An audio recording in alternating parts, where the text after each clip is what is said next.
seconds allowed to do your vote. So make sure you're paying attention. And in-person participants should all have their voting cards on the table. And if needed, staff are going to count the votes to confirm numbers. So if you're attending virtually, don't forget you can also use the chat function. And just so you know, any observers are able to watch the meeting via our YouTube channel, and a recording will be available later. So we've got 115 out of a possible 184 voting rights from council delegates on site. And there's also 2 proxies received representing 5 votes, and there've been 7 ballots received representing 13 votes. The total votes represented are 133 out of a possible 184. So shown on the slides, a brief summary of today's agenda. And we've got 4 items on the consent agenda, being the previous minutes, so some small amendments to the Professionalism Committee's process when making changes to existing actuarial standards of practice and international actuarial notes. And the aim of those changes is to provide greater clarity on the process itself. There's approval of a statement of intent covering a new time-limited task force looking into global health and sustainability. And finally, there's a approval of a minor amendment to the ICA regulations, allowing the following ICA hosts, which is in this case Kenya, to have a complimentary exhibition booth at the current ICA, which in this case is Japan, though this amendment's going to apply to all ICAs going forward. So would anyone like me to move any items from the consent agenda to the main agenda? Okay, so if not, those items will automatically be approved when we approve the agenda. And so also on the agenda, we've got the statutory reports covering reports from the President and Executive Committee, Strategic Planning Committee, and the Nominations Committee. And keeping going, we've got more statutory reports from Audit and Finance, the Executive Director. We've got Council's instructions to the IAA for the IAA Services Resolution in lieu of a special meeting. And then we've got the business agenda covering the report of the Actuarial Standards Committee and various other housekeeping items. Are there any other business items that anyone would like to raise? Okay, let's move on. So now we've got a motion on the table that the council approves the agenda as presented. And do I have someone who would like to move the motion? Great. That's Costa, is it? Yeah. Sorry, the light's really bad. I'm struggling to see your faces. It's like glare or something. Who would like to second the motion? Is that Harry? Oh, or George, I can't tell. Yeah, George, sorry. I could see the arm and the face. Great. Any discussion? Thomas. According to the statutes, would it be possible to delay 17A and 17B of the agenda? Yes. When we get there. When we get there. Okay. As we are approving the agenda just now, so. Yes, yes. Great. Yes, I was going to deal with that when we go, but yes, good point. And they are delayed, or we will talk about it at that point. Do you want to add anything? Just for the clarity of the motions, that we don't want to have a motion on the motion. So let's with that motion. And once we get to those agenda, we will make sure that you get the first right to speak. Okay. Okay. Thank you. Any other discussion on the agenda? Okay. Those in favor, please raise your voting card or hand.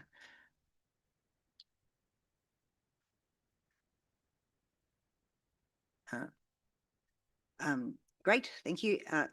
Any against? Any abstaining? The motion's carried.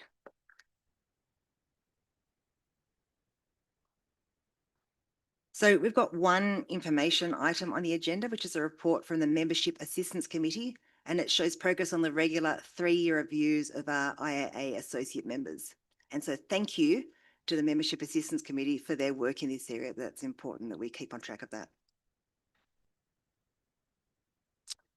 And now I'd like to recognise some of our volunteers and staff support team. So firstly, here's our Executive Committee, and thank you very much to everyone on the Executive Committee who works very hard.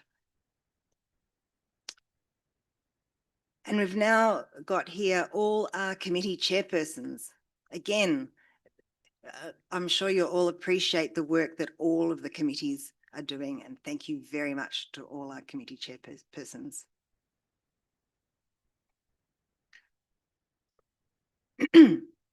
Here are our forum and virtual forum committee chairs. So thank you very much to all of our chairs here too. Really appreciate the work that's been done. And we also have all our section chairs, and also appreciation to all of our section chairs who do fantastic work as well. And I probably would like to say thank you to every single one of our volunteers. I know the chairs do a lot, but the members also, who are not highlighted here, are also absolutely key to making sure that everything functions smoothly.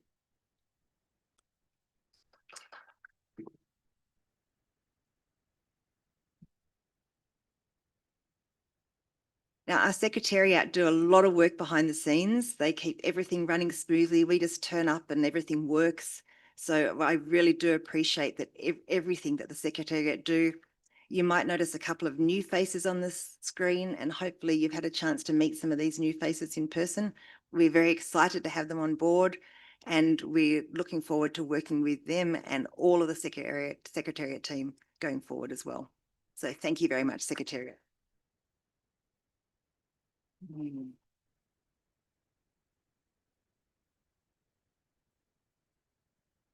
Now, for some of our key leadership volunteers, this is their last meeting, and I'd like to acknowledge and thank them. So we've got Luke Farmer, Kathy Wong, Jill Hoffman, Matthew Webster, Adrian Basker, Norma Roses, Gillian Musa, Mike McDougall, Jason Berry, and Lisa Wade. So thank you very much for all your contributions, and we will miss you all.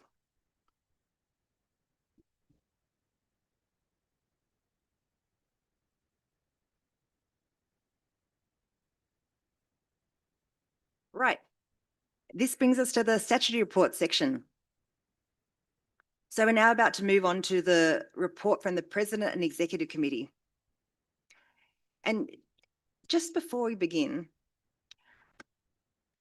as part of my President's report, I'd just like to say what an honour it has been to be your President this year.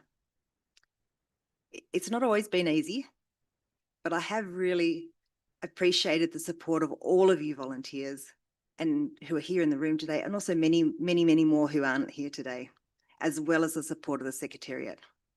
And I know that I'm going to be leaving you in excellent hands.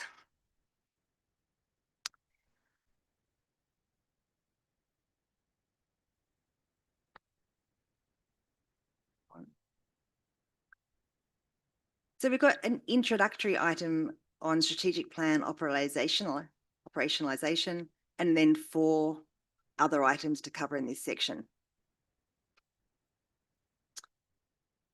Okay.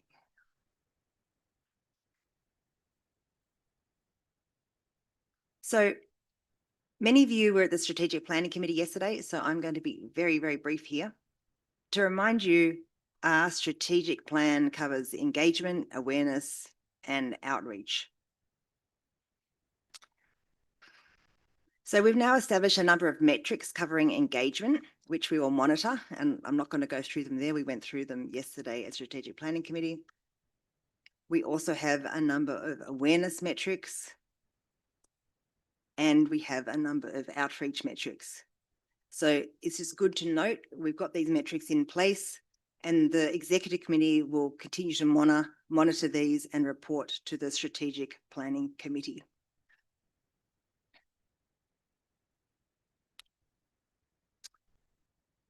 Okay. We've got the next item is on sections and engagement of individuals within the IAA. Now, when we set the agenda well in advance, we did not know how things were going to stand today. So for sections, as you all should know, the membership of 4 sections have approved the rule changes, and we'll be voting on this later on the agenda. For the remaining 2 sections, no changes will be made as their membership votes did not pass. So the Executive Committee will continue to engage with the 2 sections whose votes do not pass. We need all IAA volunteers, including sections, to be subject to the same overarching governance. and that includes the code of conduct. So we'll ask the boards of those sections that have not approved the code of conduct to sign that they agree to it by the 1st of January 2026. We need all IAA volunteers, including sections, to act in a manner consistent with the IAA's missions and goals. And so all IAA volunteers to leadership positions, and this includes section leaderships, will receive onboarding training establishing expectations. And we need more efficiency in the operation of sections so we can deliver value for money for section members. And the introduction of the Joint Section Committee is part of this.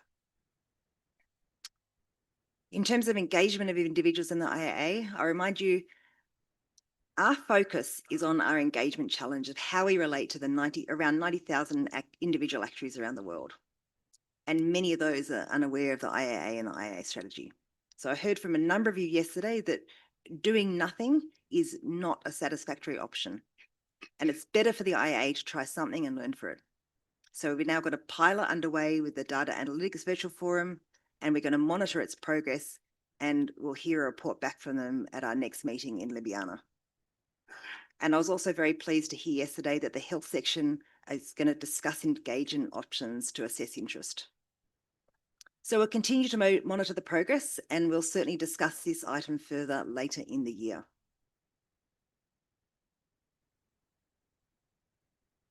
And our next item is the Supranational Relations Subcommittee. And I'm going to ask Brendan Council to present the report from the Supranational Relations Subcommittee. Thanks, Belinda. Thanks everyone. I'm going to just talk briefly about some of the activities of the Supranational Organisation Relations Subcommittee. So we report into the Executive Committee, and we were established earlier this year, so relatively new subcommittee. Our purpose, as shown on the slide, is to help strengthen the IAA's engagement with supranational organisations. And in particular, we are working very closely with the relationship managers to effectively align our engagements with supranationals to the IAA's strategic goals. So that's, I guess, the premise on which we were established. And we've got a number of activities underway, which I'll talk about briefly in a moment. Just to perhaps summarise some of the current engagement with our supranational organisations, and many of you will be aware of these, so I won't go into too much detail, but we've got about 6 or 7 what we call tier 1 or high priority supranationals with dedicated relationship teams, and memorandums of understanding are in place with most of those tier 1 organisations listed there. There's a number of other notable organisations that we do have regular interactions with. So listed there, the ILO, that's the International Labour Organisation, the International Federation of Accountants, the International Public Sector Accounting Standards Board, 3 particularly notable ones. And also we have started some very positive initial discussions with both the World Bank and the World Food Programme, which I'll talk about in a second. Maybe if we can move to the next slide, please. Yeah, as I said, we have our purpose is to strengthen the engagement with our supranational organisations, and in doing that, we've been inviting all the level 1, tier 1 relationship managers to our subcommittee meetings to hear directly from them about some of the challenges and opportunities, and particularly how we can help them, how the IAA can help them better to support the relationships with those organisations. We're trying to improve some of the coordination between our subcommittee and the relationship managers, and deepen our collaboration with them. I'll talk just briefly on each of the key relationships that we have with the supras. So the 2 in particular new relationships, the World Bank and the World Food Programme, I'm quite excited about. So We have, with the World Bank, we've had some very productive discussions since about mid-2025, and we have recently appointed a dedicated relationship management team for that organisation. So that's Asia Billig is the relationship manager, and Tonya Manning is the deputy. So we've had several in-person and virtual meetings with them on some key topics, including actuarial capacity building in Iraq and East Africa, and also supporting pension-related initiatives with the World Bank. So very, very positive outlook for that relationship. The second one I wanted to just briefly cover is the World Food Programme. So the World Food Programme, you might be aware, is the world's largest humanitarian organisation. And we have made some very positive connections with them. We've already provided input on specific topics, including inclusive insurance. And we are currently talking to them about a formal memorandum of understanding. So again, very, very positive development there. If we can get that MOU signed, then the plan would be to put in place a dedicated relationship manager and team to support that person. So those are the new ones. The others, the more established relationships, we've got very positive development, very positive interactions, and a lot of activity happening with all of them. So for those of you that were here yesterday, you would have heard from Connor Donaldson from the IAIS on what they are focused on, and also some of the internal restructuring that they're going through, which is very important for us to hear about so we can target that relationship. So we've been attending a number of their seminars.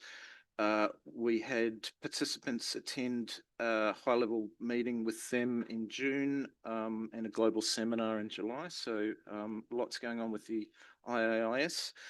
Related to the IAIS is SIF, the Sustainable Insurance Forum. And we're planning to re-engage the new chair of that organisation and work together for further joint initiatives. The IFRS Foundation, we've been supporting webinars and particularly focused on the climate-related disclosures. We have put in place some support for the team there, so with individuals specifically focus on the IASB and ISSB arms of that relationship. We're very active on OECD and IOPS, so a lot of contribution there on pension-related initiatives, and attending their meetings recently as well. And finally, the ISSA, the International Social Security Association, we've had a lot of participation there, and most recently at the World Social Security Forum, as well as a number of bilateral meetings with them. There's a few we've listed there on the slide, some other level 2 engagements from recent visits that we've had to Geneva in Europe. And we will hear, I understand, from Yaseti later on her connections made at the COP30 summit. So some very positive developments there. Planned, maybe next slide if I could. So just to quickly rattle through some of our planned activities for the next 6 months. So we will be continuing to review where we target our scarce resources, if I can say it that way, on our relationships. So we have put together a criteria for prioritization of our supra relationships and are working through all of them. We are continuing to work with the tier 1 relationship managers in particular, and I've got there up on the slide, increased visibility with communication support. So that's really about helping to bring a clearly articulated value proposition of the IAA to our super partners. So helping the relationship management teams with that. So over the next 6 months, we plan to continue to meet with our relationship managers and their teams, and help them work out ways that we can support them and with what they need to deepen and strengthen the supranational relations. So that was probably a very quick summary. So on behalf of the subcommittee, I'd like to thank the members of the subcommittee. So we've got quite a team now, and also the relationship management teams, in particular, the relationship managers, because they put in a lot of hard work and dedication. So thank you to all of you, and also to the executive committee for their support. As well as RAID and the Climate Committee, and also McKeel and the Advanced Committee. So we're working very closely with those committees as well, so that we don't double up on our efforts. And finally, thanks to the IAA staff, particularly Irfan, who's done a very outstanding job in getting us organised, but also making connections to some of these supranational organisations around the world. So thank you. If there's any questions, happy to take them. Otherwise, back to you, Bazena. Yes, Gabor. May I have a question? So I didn't see any of the UN bodies on the slide for tier 1 or tier 2. Is it a slip, or is it intentional, or what's the status of the UN agencies that are very important from a climate perspective? No, it's a very good question, Gabor. So I mentioned just at the end there that we're working with the Climate and Sustainability Committee on those ones. So they have got a particular piece of work to go through those key climate-related UN bodies, and work through how we're going to interact with them. So we are dividing and conquering a little bit, if I can put it that way, on some of those relationships, but they are very much on the list. Yep. Thanks. Are there any other questions for Brendan? No. Okay, well, thank you very much, Brendan, to you and the committee, and Irfan in particular, and all of the relationship managers and their teams. It is a big commitment to get involved in this, but I think it's so important being the outward face of the IAA on our behalf. So thank you very much.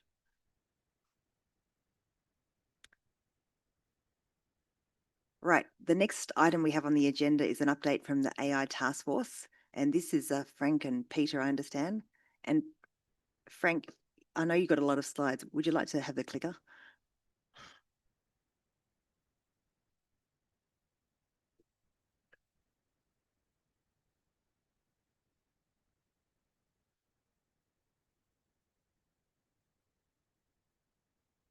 I can cover all of them, actually. Okay. Thank you very much. Over to you. All right, let's go. I've been told I have a lot of slides. Oh, was that my alarm? I'm done. Excuse me. Pardon my voice this morning. So we're going to go through the work that the AITF did in 2024, which was led by Peter. The dark green check marks means done. The fuchsia-ish arrows mean they've been passed on to the 2025 work streams. And then there's some light green check marks, which are nearly done, and then yellow check marks, which are up for discussion. I don't know if I want to read through every single one of these. I just want to point out two things that got pushed over to and are ongoing, which is the case study repository and the repository of AI professionalism and ethics related sources. There are 3 papers which I guess were approved by the EC, I think, for publication. Yes. And there's 3 more. Thank you, Peter. 3 more underway. One of the things that's quite exciting that I put a check mark over the arrow is the case competition that you can see about halfway down the page is to create a practical application of AI through competitions. And that competition already has 100 people signed up and will run later on, actually next week. And if there's questions on these, we can take them at the end because Peter can help me with this. I do want to get to stuff happening in 2025.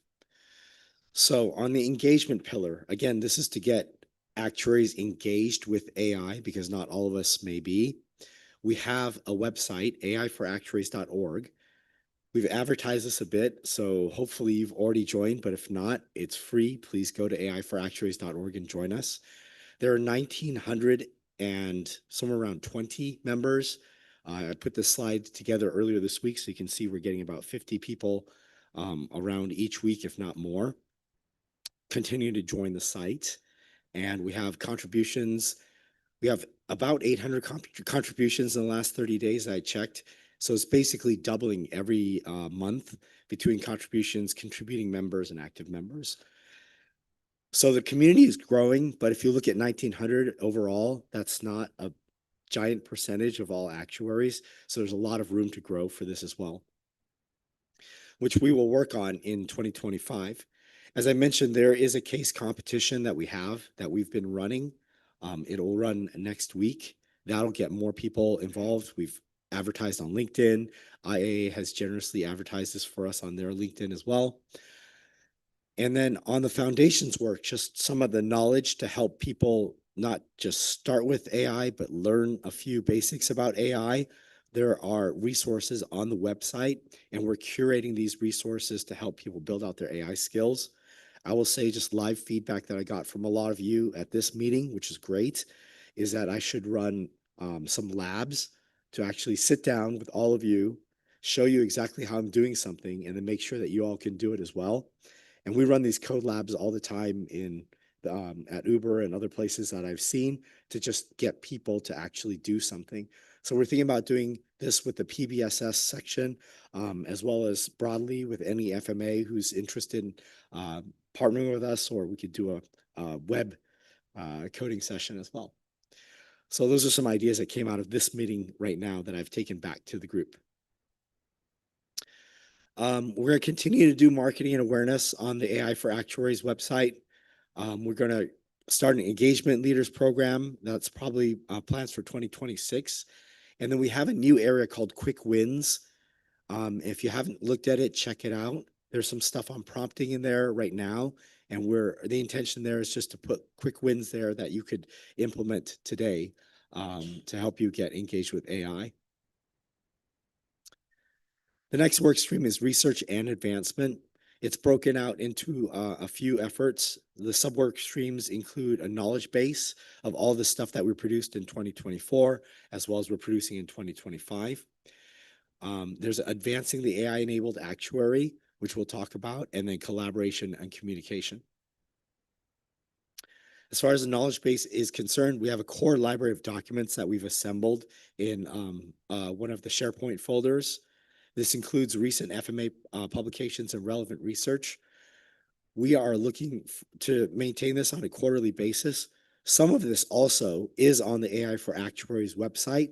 So if you go to the AI for Actuaries website, there's some really active FMAs posting what they're doing with AI. If you have active AI stuff, I would really love to have it on AI for Actuaries as well. So you can post that and let other folks know. Some of the things that are great to post on AI for Actuaries, I'll give an example. The DAVF often will have webinars. That Data Analytics Virtual Forum has about 60 folks. Now, I know we have advertised elsewhere, but they advertise on aiforactuaries.org. So out of those 60 folks, they get 300 people attending a webinar. So it's a great place to post for folks who are interested in sharing what they're doing with AI and getting folks who are interested in AI to join. We're working on AI Agent, which is a way for folks to chat with the knowledge base that we've built that has some interesting technical challenges. Someone on our work stream has built an AI agent that does this, but he hosts it out of his own laptop, which costs some money. So we need to find a more sustainable way of doing this. Okay, next steps on the knowledge base. We're trying to figure out the right technical solution. We're going to design a feedback loop so we can curate the content. As I said, we try to refresh that every quarterly. And then we've gotten really good feedback on legal boundaries and infrastructure boundaries for this agent. So stay tuned on that. So advancing the AI-enabled actuary, this is really understanding the role of the actuary, because advancing the AI-enabled actuary means that we are promoting the actuary as being AI-enabled. When we meet with supranationals, other folks, we want to make sure that they understand that actuaries are not narrowly focused, that we are expanding. We have technical skills. We know both broad and narrow AI. That includes machine learning as well as the new generative AI stuff. So what we've done is we've created a list of how will the role of the actuary change, including the skills and knowledge gaps as it relates to AI. And then we'll incorporate the less technical topics of putting stuff together like regulatory compliance, and then do an environment scan and create a framework so that actuaries can stay current as AI evolves. And this work stream will work with FMA and other professions to fill those gaps. So we found 17 unique areas that the work stream is identified. They put it into 6 broad categories. 5 of them I've shown you on the screen here. I won't read through all of them. And they're going to lock down due dates for what they're doing for each of these gaps. So that's for the AI-enabled actuaries. But advancing the AI-enabled actuaries isn't going to work unless we start communication channels with all sorts of parties, including partnerships. The folks from the IHA on this work stream have helped by saying that Amazon Japan is interested in partnering with us. So there's going to be a call on that. But there's a whole host of other organizations that we want to work with and talk to be able to advance the AI-enabled actuaries. I know you might not be able to read all of them, but this was produced by the workstream lead to say, look, these are the folks that we are having conversations with. The third workstream is case studies and tools. These are things that are out of the box that people can pull if they want to implement something that's quite technical. This workstream is divided into 4 sub-work streams. One is led by Iris, who's developing case studies. Another is collecting and housing these case studies, so curating them. And then another work stream on tools inventory to curate and develop educational resources on AI tools. And then finally, GitHub technical support. What's interesting is I talked about GitHub in the presidential town hall, and then folks came up to me and said, you know, that was great. You went too fast. I don't even know what GitHub is. So what GitHub is, it's a repository where you can actually put code and have that code sit there. Now, what's important about having a repository is that folks like open source, for example, may want to do different changes to the code, and you want to make sure that everyone can contribute. And so someone wants to push a change to the code, they'll go to the GitHub and say, I've made these changes to this part of the code repository. Would you like to accept them? And this can happen asynchronously. Everyone can contribute at their own pace. And then everything gets merged by the folks who are managing that GitHub repository. And so folks who are doing that may need technical support. And we have Molly Kent's like, excuse me. All right. And then folks who need help in uploading or changing the code on the GitHub will have technical support through this work stream, the sub work stream. Okay, so this work stream is ahead of schedule. They have created 5 case studies, new case studies for 2025. We have like over a dozen from 2024 that are also on the GitHub. And those cover everything from motor insurance to how does a regulator look at evaluating AI. So there's a lot of great case studies on there, heavily technical and actually less technical, just templates. So I'll show you where to access this in a bit. We're going to add 5 more case studies for 2026. We have a set of tools that are already done as well, and we're going to create guides like best practices, Jupyter Notebook, which is in Python, videos.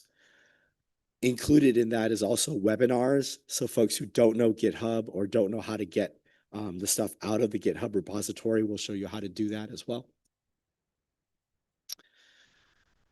Okay, so on the GitHub, that's a screenshot from the GitHub website. You can go there through that web link at the bottom, which is github.com/IAA-AITF. There's some examples of the case studies that you see on there on like car damage classification and localization with vision-enabled LLMs. That sounds interesting. And then there's a whole bunch of tools that you could see that we've added on prompting, on using Notebook LM and other things. So we already have, bilateral meetings. I know that this has been presented a few times to specific FMAs. If you're interested, please reach out and we can make sure to include that. The SOA AI Bulletin, for example, which we'll be writing actually another article for highlighting what we did on the, AI task force. So there are bits and pieces of these collaborations, and we would really welcome more collaboration with FMAs because it is happening and there are resources that will be very useful for you. Moving on to Workstream 4. Workstream 4 is the adoption framework, which is essentially putting everything together and helping folks go from beginning to end. So you can evaluate your adoption strategies against an interactive framework, which we're building. This is for folks who say, hey, I'm implementing something with AI at my company, or I need advice from my association on how to implement something. Did I capture all the steps? Did I think through all the things I need to think through as an actuary, including professionalism, practicality, everything that an actuary thinks through? And the goal of this work stream is to provide this interactive framework with examples, with one end-to-end example that will help folks to be able to answer those questions quickly. There's a bunch of TBD because this is a very ambitious work stream. I'm not going to go through this slide in detail because some of it will be covered in a roadmap slide later, which is right here. So all the work in 2024 is being reviewed by this team. As I said earlier, 3 papers were just approved by EC, and then we have 3 more in the works from 2024, as well as new ones that we are putting together to address gaps. For the interactive framework, we're trying to decide on the initial structure. You saw kind of a graphical representation of it earlier. It'll be something like that, which is clickable, and you can click at every single stage. And then we're linking up with the IRC.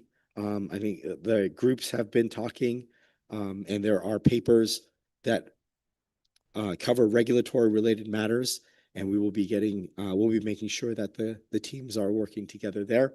And then finally, communication and engagement. So some of the 2024 deliverables, excuse me, there's a governance framework. This is one of the papers that has been approved.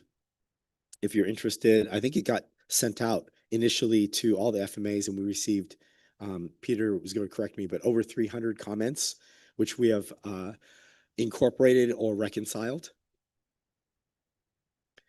There's a second paper on the documentation of AI models,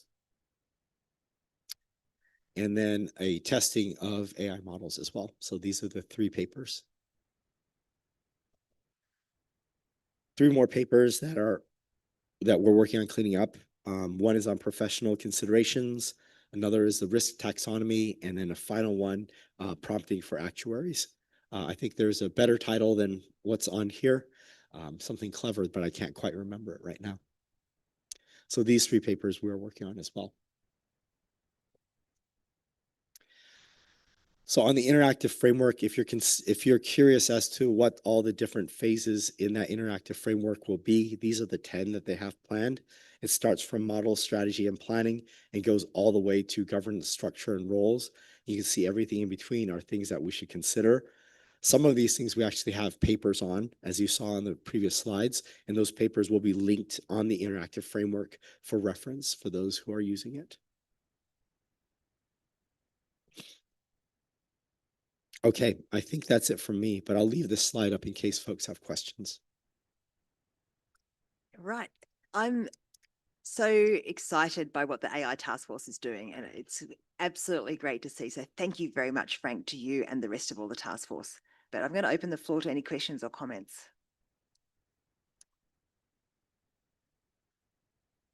Oh, looks as though you got off easy. So yeah, thank you once again, and we'll move on with the agenda. Thank you.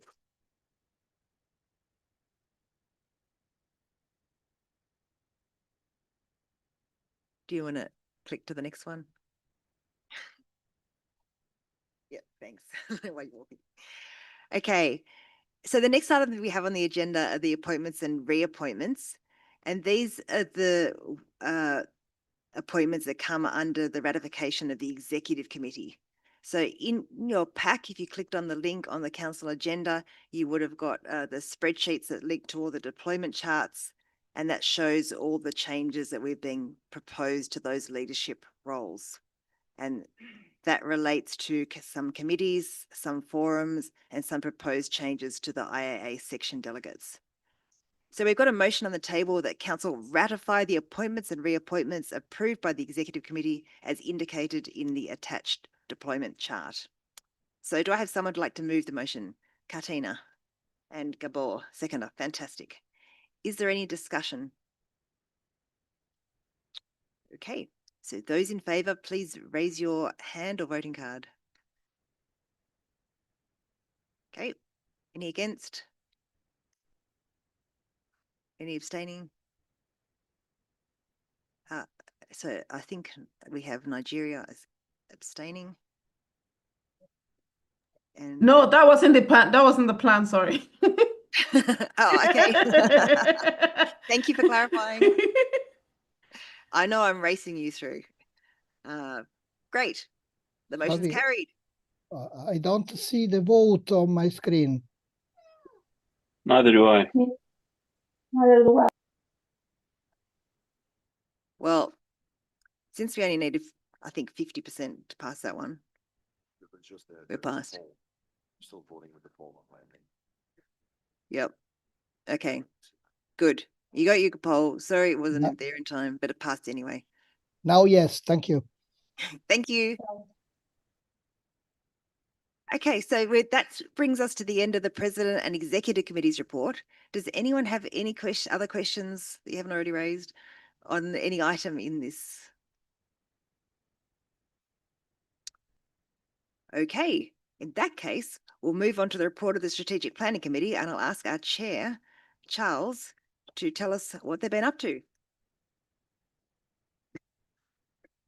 Thank you, Madam President. So if we click on to the first slide, please.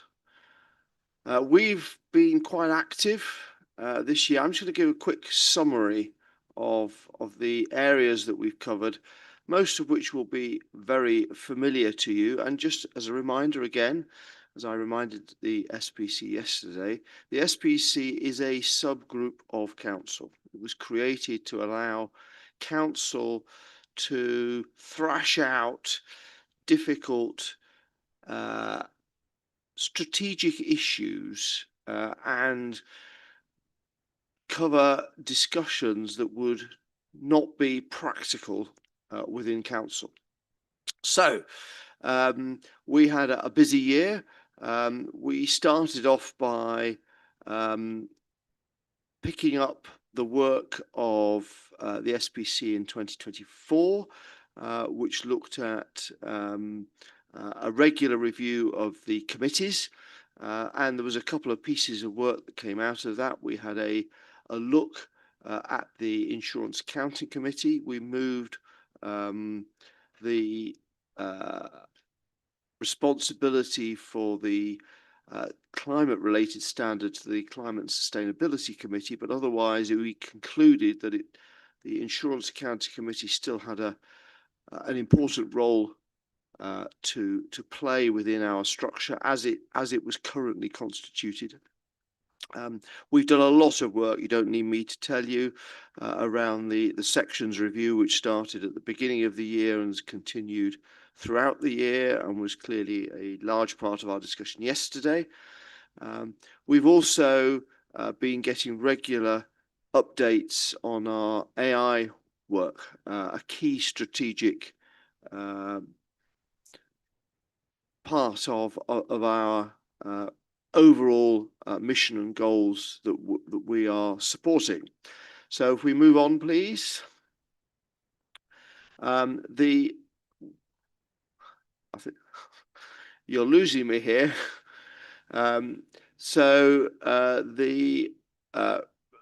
Continuing to look at the role of the AI task force and what they were doing. We were getting reports on their deliverables for 24 and 25, and looking at the development of their digital community, AI for Actuaries. Again, we've been able to both question and support Peter and Frank in their excellent work along the way. The committee review that I mentioned at the start, we've had a careful look at the difficult role of the Advanced Committee this year under Michiel's leadership, and we've heard from him both in Sao Paulo in May and again here in Marrakesh. We've looked at the supra relations, and we've heard from Brendan of the excellent work that subcommittee is doing to step up our relations with supras. Moving on, please. We've received, again, important work as our new Climate and Sustainability Committee got up and running, and great to see the progress that Raid and his team are making. We had a debate which we continued, I won't say finished, because I suspect these things will continue to evolve around our education and how CPD forms an important role within the responsibility of actuaries. And that inevitably will still be an ongoing issue as some of the tricky implementation issues are ironed out. As our responsibility is on strategy, we're not looking at the detail of our budgets and our operational costs, but as SPC, it's important that on an annual basis, we look at the financial updates and get ourselves happy that it fits with the strategy which you, SPC and Council, wish to adopt going forwards.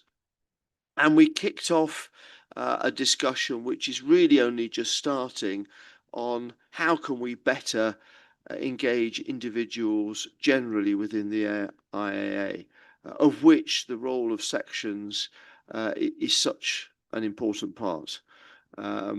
But we're very conscious that there are lots of actuaries less engaged, and the AI for Actuaries, a community that's building up, which is great to see, is part of that discussion. Moving on, please.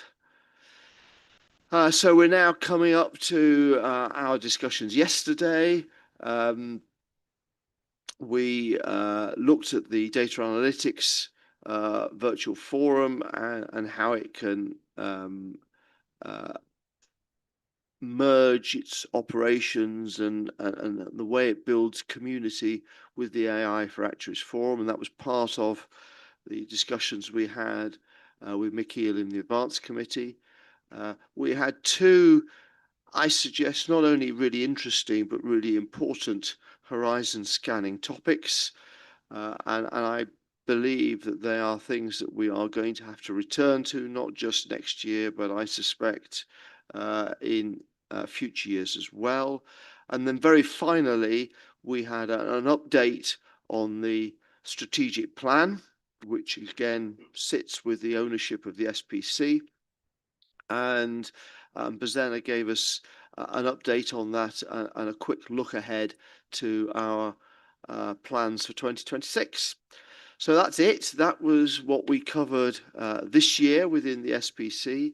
I think it continues, as Mary Frances said yesterday, to demonstrate the importance of having a forum where stuff can be thrashed out. And Council is clearly the important governance body for the IAA, but is too unwieldy for detailed discussion on lots of these points. So the SPC allows us to do that. It's your subgroup, and please ensure that even for those members of council who cannot be a member, because we restrict membership to just 12 each year, that you participate as observers and make sure that you are aware of what's being discussed at SPC, and that you use other members to make your feelings known or share them as observers. We do welcome observers, but we have, for practical reasons, to manage our discussions in a way that the members get priority. So I hope that gives you a good update of our activities and what it is that the SPC does and has been doing. Thank you, Bozena. Happy to take questions. Thank you very much, Charles. Are there any questions for Charles on the Strategic Planning Committee? No, not seeing any. Well done. Very clear.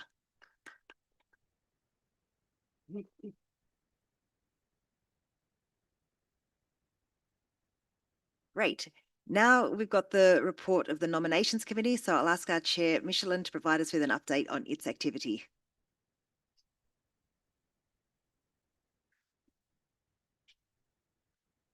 Yes. So I have the pleasure to talk to you about the Nomination Committee, its role and results for 2025, as well as reminding you of the importance of your response to the 2027 solicitation letter that you've received 1 month ago, and that is due January 15. So time passes by quickly. So please have a look at it. Our main role at the Nomination Committee is to provide suitable nominees to council and executive committees.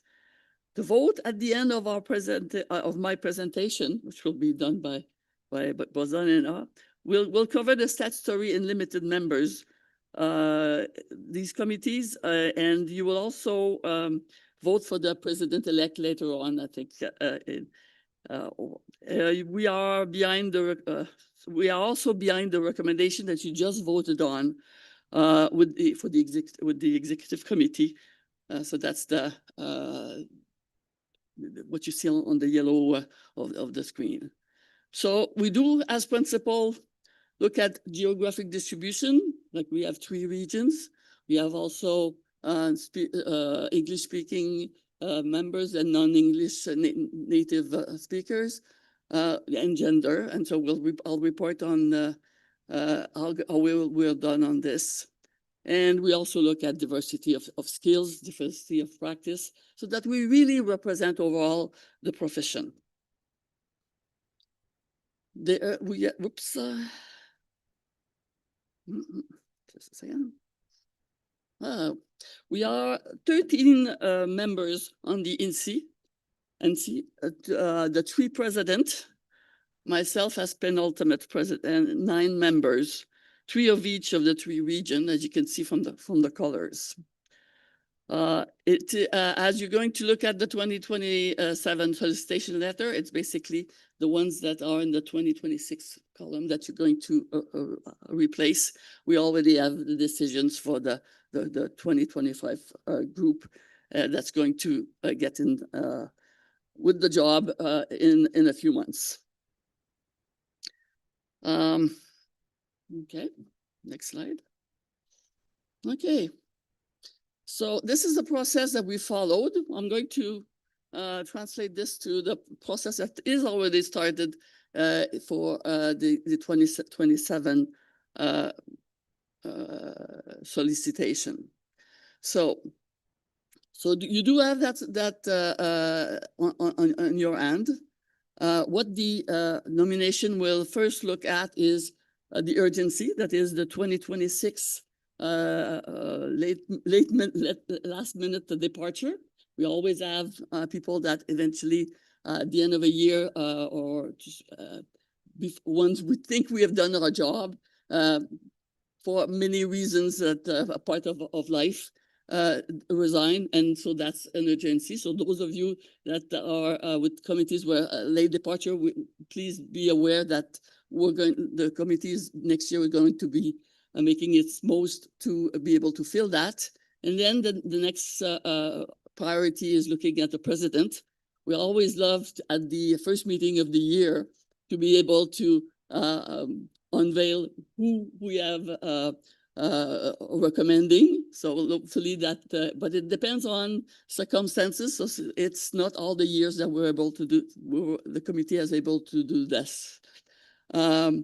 We then look at all the statutory committees, leadership, with all of them, the statutory being on the screen here. And that's the vote that is going to be just after this. That's what I've talked. And the leadership, other committees, that's what you've already voted on. So, and similarly with the section delegates. Next slide. So, how well have we done? So you gave us, we had 31 jobs to fill. You responded with providing us 90 candidates, which is great.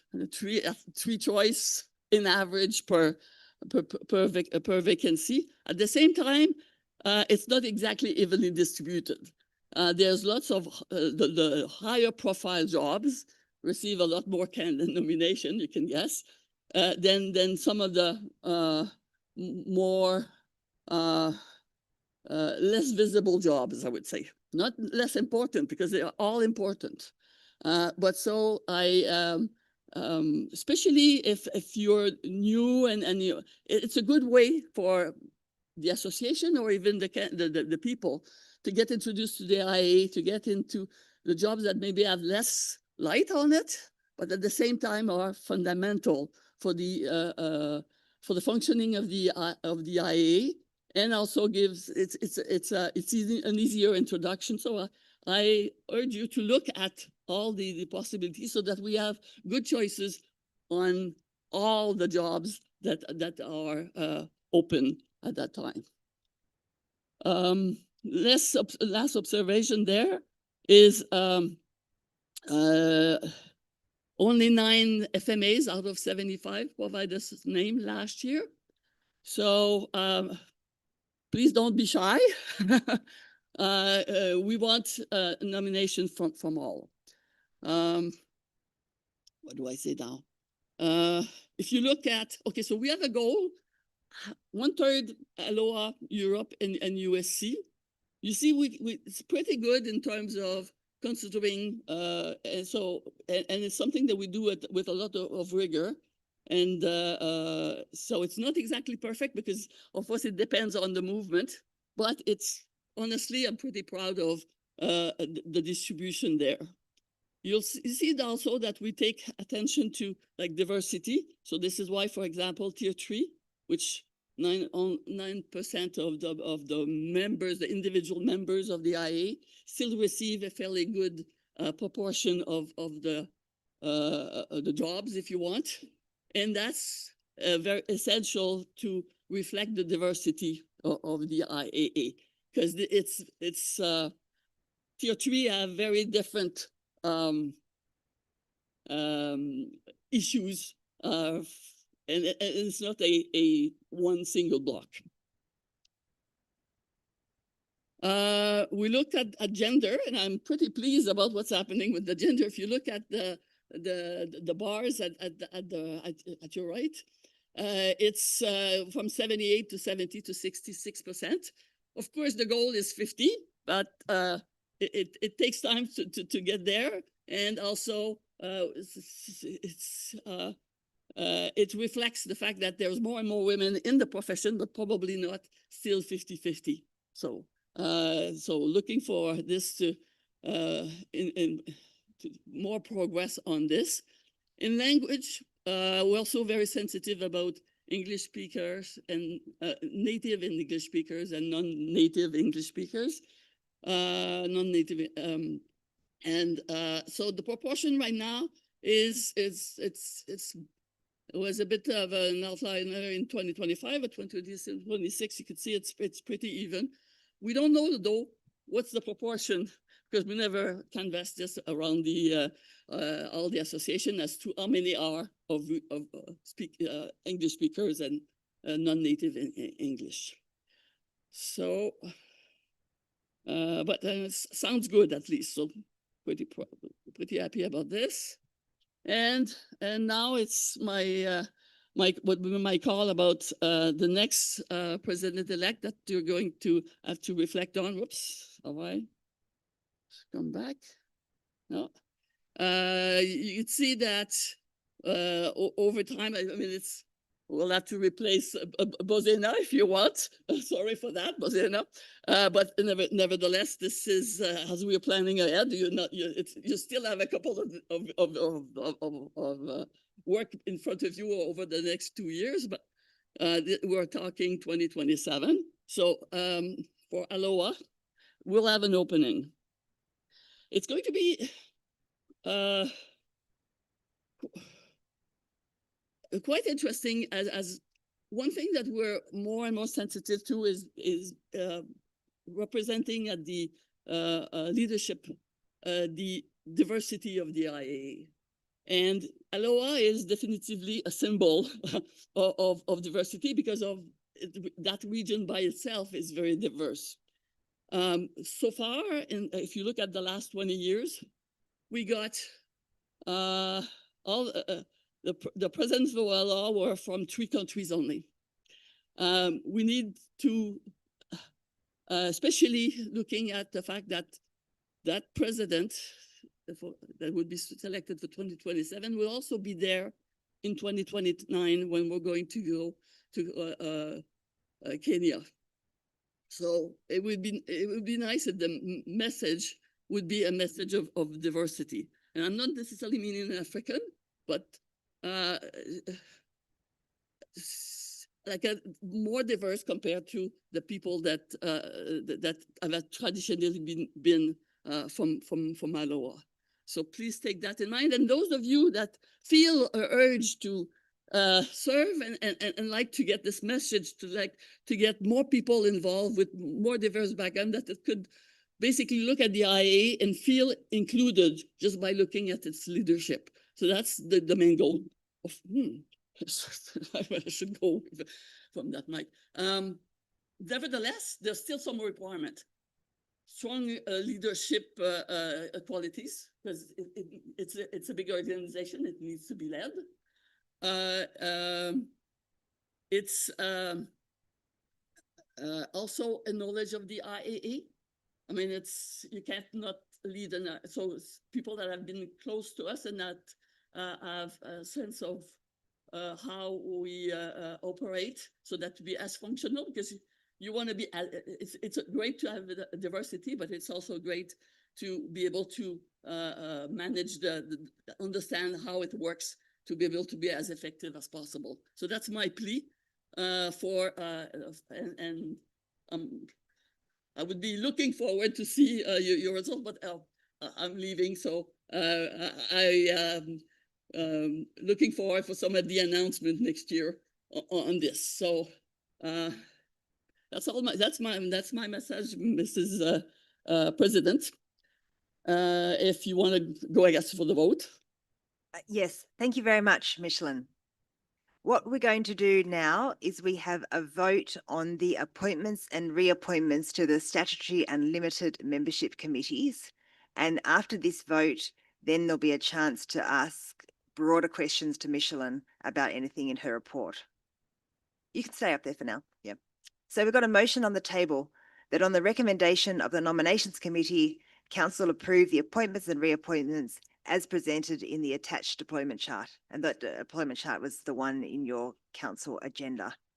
So firstly, someone to move, is that you, Hari, this time? Yep. And Thomas, I'm looking in that direction, so sorry about that side of the table. Great. Any discussion on that motion? Nope. Okay, those in for, please raise your card. Very good.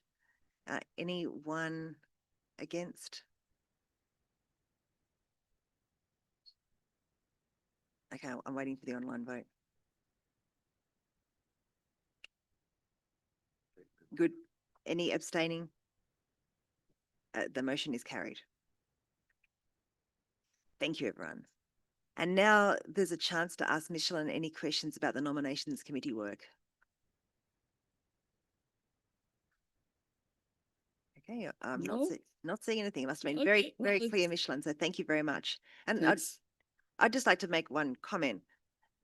I just want to encourage all of you and all your associations to make sure you join the committees. It's very hard for the nominations committee to put people who they don't know, who are not actually on the committee, into leadership roles. So first join the committees, put your members on the committees, and then they can pick from someone on the committee to actually promote upwards. Okay, the next item on the agenda is the Audit and Finance Committee. So I'd like to invite the Chair, Marius, to present.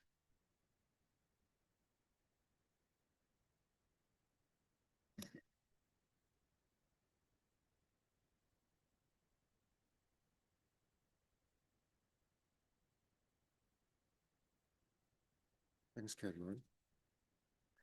Yeah, this was a long walk to freedom from back there. We just see the yellow green button. So you've got in front of you the agenda. So we're going to look at some recent activities from the committee. We're going to look at the financial statements up to the third quarter, some investment portfolio updates, operating reserve ratios, which is very important for us, and then chance for questions, and then the move to approve the auditors for the year. So the first item on the recent activities, our current auditors to come to an end. They've had two 3-year terms. We considered 3 Ottawa-based firms for this role. All of them are well established in different sizes, small, large, and medium, all capable of doing the job very well. But in the end, we decided to recommend for approval the retaining of the current one, which is Parker Prince Libano, based on a reasonable fees, low hourly fees, and good experience we've had with them over the past 6 years. So we'll come to that later. Then the next item is the investment portfolio. I have a slide on that later on.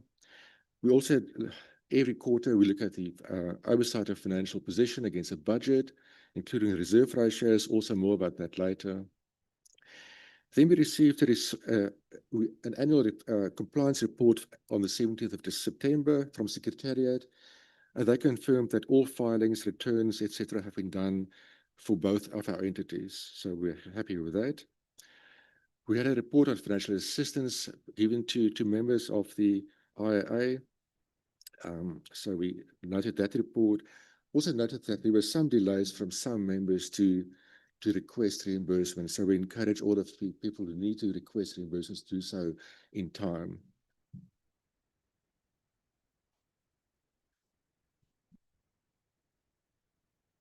Okay, then one of our major items at every meeting is the risk register. At the Sao Paulo meeting, we invited the chairs of nominations, SPC and EC, to the committee to report back on the activities and how they address risks associated with them. We noted all of those things. We added some new additions. One of them is the high reserves of 6 sections. I've got some more about that later and some numbers of that on that. We also added a risk related to the potential vulnerability of Secretariat due to its small size. Now, it's great to be efficient, but the smaller you are, the bigger the risks are, so we're noting that. And then there's a new volunteer conduct guideline. No, that is not a risk. That is a control measure to control the risk that is related to volunteers. And so we've added that to the risk register as well. Looking at the financial statements, so 2025 is the first full year of the split between IA and the IA services. So I'll report here on the combined entity. It makes just easier reading, and for comparative purposes, it's also much better to look at the two in total. I've got some issues on the slides on the revenues and expenses later on, but basically it's all in line. The investment as invested assets are 2.4 million Canadian dollars. That's excluding sections, which is about the same, more or less the same size. Membership fees, one of the biggest income items, is about 3% higher than the previous year. There was an increase in surplus, about $59,000 compared to compared to a budgeted negative of $78,000. Most of that difference is because of investments, as well as for support staff, which is a saving in expenses. Apart from that, all the expenses are pretty much in line with budget. Right, so go to the slide on financial statements. Now this excludes sections. As you can see from numbers, the assets, liabilities, expenses, everything is pretty much a copy and paste of the figures of last year. There's not much difference. I don't think you'll expect much difference from year to year. As I said, on the income side, the revenues, the biggest items that added there to the surplus is investments, about 45,000. Dues, about 17,000 more than expected. And support staff, there's a saving of about 130,000. We budgeted for a reserve ratio of 99%, and we are expecting or forecasting one of 101%. So it's very close to where we are meant to be or plan to be. Looking at investments, so we look at investments every quarter. It is managed by Ferreira in Ottawa. The main point of this slide, apart from all the numbers, how much we have, is that we look at the allocation policy and how we're doing against that.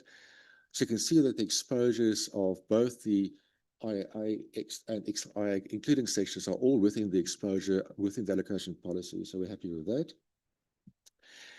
We were disappointed when we had a report from Ferreira about the returns. So we had many questions to them. They had good responses, but we will nevertheless investigate this further and consider other options than we have at the moment. So you'll see there in the slide that now this is each individual year's returns, slightly deflated because 70% of the portfolio is made up of bonds and cash. So you don't actually see the full effect of equities in this slide. But you'll see that especially last year, this year to date, Q3 is minus 2.6% behind benchmark. And that is mostly because of equities, which is much more behind benchmark than the 2.6%. So the reasons for that they gave, they were underexposed to the large tech companies to avoid concentration risk. And that's been a constant policy of them, a constant plan. They also avoid companies which can't control the underlying assets. For example, gold. Now, they have no control over gold price. Therefore, they avoid those sort of companies. They believe the risk is too high. They also had no exposure to NVIDIA. So I just checked last night again. Gold increased this year by 51% per fine ounce. NVIDIA increased by 33%. So they lost out on all of those runs in those assets, those equities. But we will investigate this further, and one of the possibilities we have mentioned and will look at is to look at index tracking funds, which is certainly an option to go for this. But our portfolio is relatively small, so we can't diversify too much in terms of types of investment. Now going to the reserve ratios. The policy of the FSCA, FSCA is my company I work for, sorry, IAA, is to have a reserve ratio of between 75 and 100%, and we are really quite almost there. If you look at the IAA excluding sections, we're at 101% on forecast. When I reported at the last meeting, we were at 110, 112, I think it was, somewhere there. So we're really coming down to where we want to be. However, the sections are too high. I mean, you can see the numbers there, Affair 634, Aston 374, IHACA 395, so that's really too high. So what we do plan to do is to engage sections to ask them, what do they think is their appropriate reserve ratio? I mean, we do accept that it is probably appropriate for a smaller organization, the smaller you are, to have a bigger reserve ratio. So what is appropriate for the IAA as a whole is not maybe appropriate for example, PBS, which is the smallest one. So we will engage with them on that. I must stress that there's no talk of, and there's no plan to, and it's absolutely illegal and impossible to use the section money for the IAA, just to make that very clear. What we do want them to do is to use it, and that we'll talk to them about next year. So just finally, I could have actually just started with this. We are a good track. Everything is going well. Everything is really good. Expenses are very much in line with budget. The reserve ratio is moving towards where we want to be. And finally, I just want to thank the committee and especially Caroline for all their hard work. That's me. Rosina? Thank you very much, Marius. And I also would like to thank the committee for all its hard work. I think it is a great relief for all of us knowing that we have a dedicated team looking in detail at all of this. And I know from having attended their meetings how thoroughly and how seriously they take that role. We do have time for questions for Marius in a minute, but I do have a motion to move first, and then I'm going to open the floor to questions on everything that he's just said there. If you Question is with regard to the motion. Okay, well, when we put the motion on the table, you can ask that question on that then. So hang on there, Marius, and we'll just get this motion. So we have a motion on the table that on the recommendation of the Audit and Finance Committee, Council approve the firm of Parker Prinz Labano as the auditor for IAA and IAA services for the audit of the financial statements from December 31, 2025 to December 21, 2029. And yes. Just a short question. For how many consecutive years have they been auditing IAA? They've had 2 terms of 3 years, so they're 6 years in total. So we're adding them, giving them another 5 years, but of course with the option to terminate every year. So the plan is to have a 5-year term now, which will make it 11 in total. Does someone like to move the motion? Great, Katina. And sorry, Stanislav, sorry, mental blank. Thank you.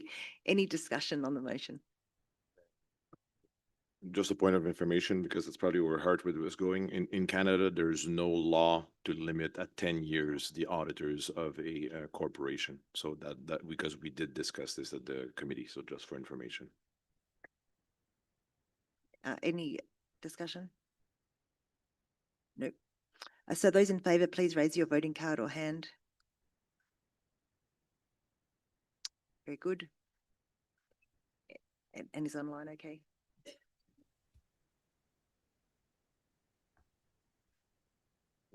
Good. Any against? Any abstaining? The motion is carried. So now a chance to ask Marius any questions about the Audit and Finance Committee and all their work.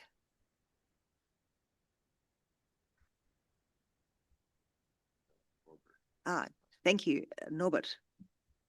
Yes, thanks for the report. One question with respect to the investment policy. I could imagine that with respect to climate change, I mean, investment is one of the tool to make companies move in a certain direction. How is this taken into account in the investments of IAA and also sections which are managed by IAA? Well, the investments are done by Fiera, so we leave it up to them to make the individual decisions. And so they do apply ESG principles in their decisions. We don't interfere with those decisions, though, but we are aware of that. Okay. Yes. Marcel. Hello, I have a following question. I could see that the returns in 2024 and 2023 were above 10%, which is of course good, and we also had it was better than the benchmark. However, this year was thus worse. We see also below the benchmark. Not ideal situation, but understandable. But the question is, do we have this risk appetite? I mean, if the investment lost 10% or north of 10% in 2026 or 2027, don't you feel that we're a little bit aggressive instead of chasing the more or less risk-free rates? We're chasing added value in investing in equity, but there is of course a downside. And do you consider that? Thank you. Yeah, well, yes, the risk is mitigated by the fact we've got 70% of in cash and bonds. So I don't believe it's too risky. I think the bonds and cash do protect us against downsides. We have to have some investments in equity to give yourself long-term high returns of those sort of assets. Any further questions for Marius? Yes, Abe. Yes, thank you. Just, following yesterday's discussion on the SPC and to make it very clear that section money is sections money, might be interesting to have them being part of that decision on how the assets are invested. I think that would give a clear transparency that they are deciding on their assets. Thank you, Abe. Any other questions or comments? No? Okay, well, we'll move on. The next item we've got on the agenda is a report from the Executive Director. He's just here. So I'm going to pass over to Maju. Good to know that I'm here. Thank you very much, Madam Chair. Okay, as we have the report there. Pardon me, just getting my agenda up. Next slide, please. Oh, sorry, you have to quick. No worries. I'm going to go quick about the IA service mid-year report because a lot of the information I'm going to talk about leads into the budget. You will see on the documents, the budget documents were included in the 30-day council agenda. You will now, after the second year, you will get familiar with the visual format where we list the IAA and then we break it down, IAA Swiss, IAA Services, and Consolidated.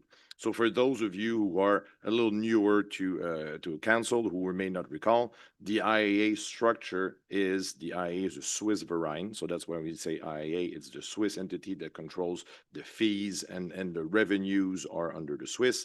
And it is supported by a Canadian not-for-profit entity where we basically do everything. All the expenses, all the staff, all the contracts, all the legal, that is all under IAA Services. And we present both lines one by one out of transparency and clarity, and a consolidated one because at one point it's easier for council to be able to look at those combined. So the split, of course, has been effective at the start of 2024 on April 1st. All operations now have been transferred. We've transferred as well bank accounts. We've transferred everything to support the new operational entity. It's going well. We finalized our first fiscal year in December, and you saw in Sao Paulo, we presented the first annual meeting of the member where we approved the last financial statements. It was very positive, and we're learning as we go. It is still a new corporate structure, and if there's one thing that I may ask of you, please update your financial payment system, because some of you are still using a bank account that we closed 7 years ago. All right.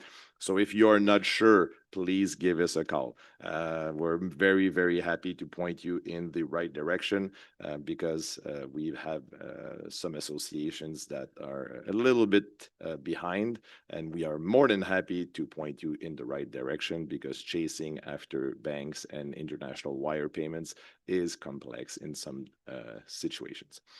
Other than that, if there's no questions about that, actually, I'm going to go straight to the council, the budget package, and then we can take questions on both combined. Madam Chair, if you're okay with that. Yep, sorry, did you? No, that's fine. Oh, Did you want to go on? no, that's good. Next one. I don't know why I use little icons. That was a AI generated by my friend Claude. So it looks pretty good, but I will do a little bit more detailed presentation as I do every year, because as you know, as the executive director, I am also the steward of the treasury function, and that is a responsibility that I take very, very near and dear to my heart. I will also continue my yearly tradition to be brief in English and then go into details in French. So QR code top corner. If you have not used it now and you do not wish to practice your French, even though we're in Morocco, please get ready now, because Wordly is a tool that we have invested in, and you may even notice some of the acronyms actually translate automatically now. So it's really cool. It's working well, and as leaders, I want to lead by example. So I will do part of that session in French. But happy to take questions in both languages. So I talked already about the format. So hopefully the format is something that you will get familiar with. In terms of the details of the budget, high level, in terms of revenues, we are planning a 2% increase in the number of members with an actual credential, or the lovely, my favorite acronym, MWAC. This is based on the average of the last 5 years. Plus, it is my duty to report to council that we do take into account the anticipated departure of the ACA UK. They have sent us a termination notice based basically on 2 elements. They have 100% membership overlap with the IFOA, but most importantly, they do not feel, or they feel they have an incapacity to engage at the international level in a way that would be different from the IFOA. So that was the reason behind their decision, and the budget reflects and takes notice of that.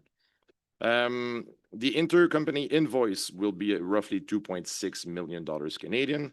The forecast expenses are roughly 2.7 and change. Thus, the forecast for a small deficit of roughly $75,000 Canadian this year, which is very small, especially when we talk about an ICA year, 2026, of course, ICA Tokyo.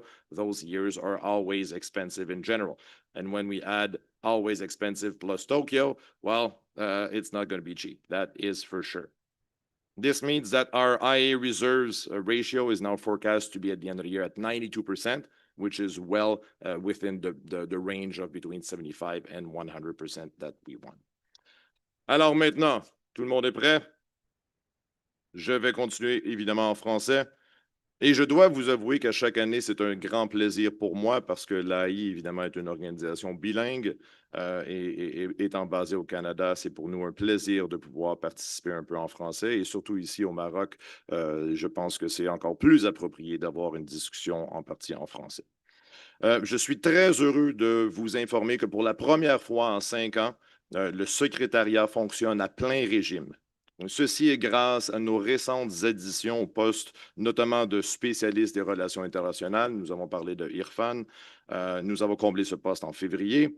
Nous avons également Sonia qui s'est joint avec nous. Et ça, c'est évidemment le poste que nous avons le plaisir de partager avec l'Institut des actuaires de France. Sonia est basée à Paris. et elle travaille sur nos politiques et les initiatives jeunes, donc des belles choses que nous ajoutons. Et finalement, nous avons notre toute dernière recrue, Racha, qui est avec nous depuis le mois de septembre au poste nouvellement créé de spécialiste en marketing. Vous noterez que le budget pour le secrétariat global est très similaire au budget de 2025.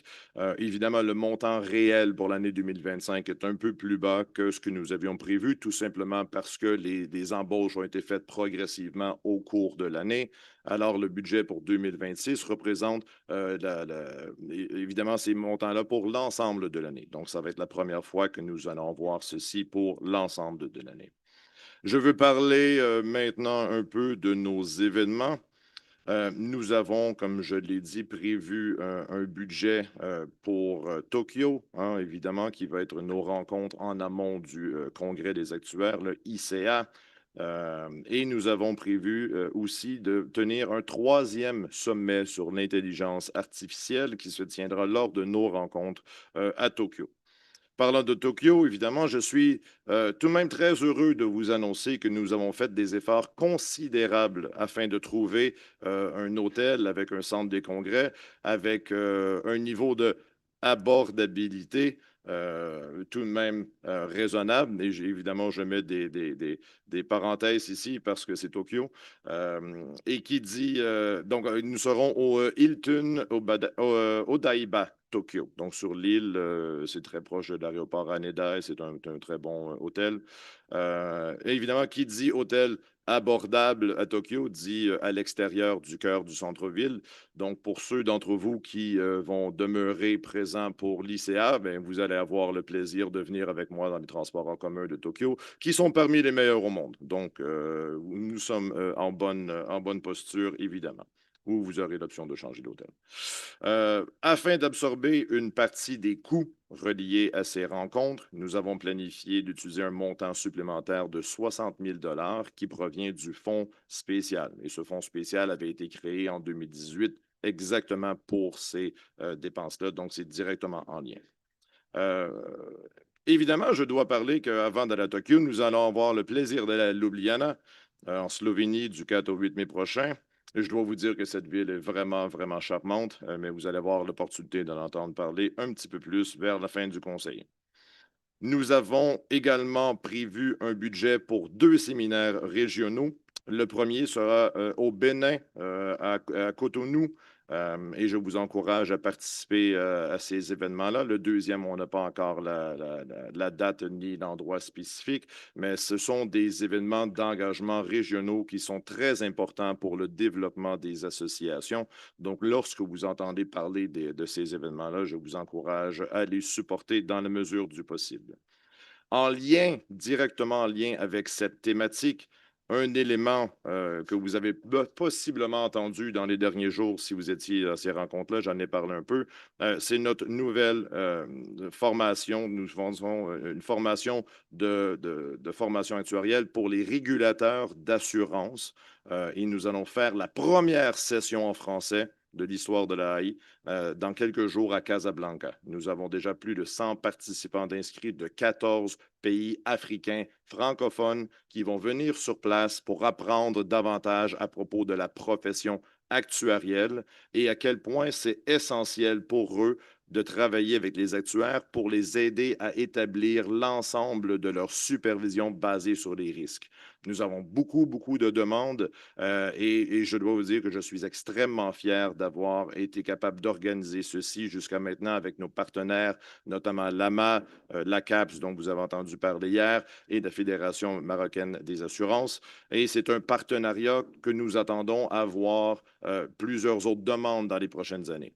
Donc, en 2026, nous avons mis un budget pour en faire jusqu'à 3 et des détails vont venir suite au projet pilote des prochains jours. Donc, je serai très heureux de vous informer du succès de ces événements. J'anticipe un succès, évidemment, et voir le plan pour les prochaines années.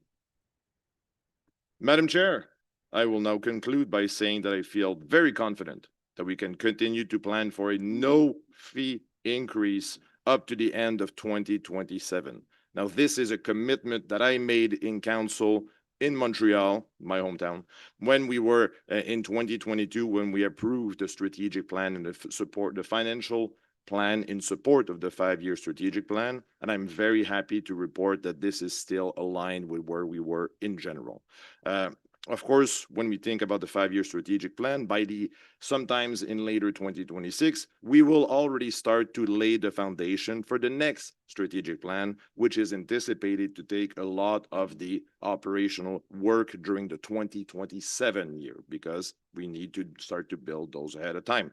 But so far, this is where we are. Thus, the recommendation for the 2026 membership fee to remain unchanged at $20.25 Canadian per MWAC. And the motion to approve the budgets of both are lumped into one motion to make it simple, as we did last year. That is my report, Madam Chair. Merci, Mathieu.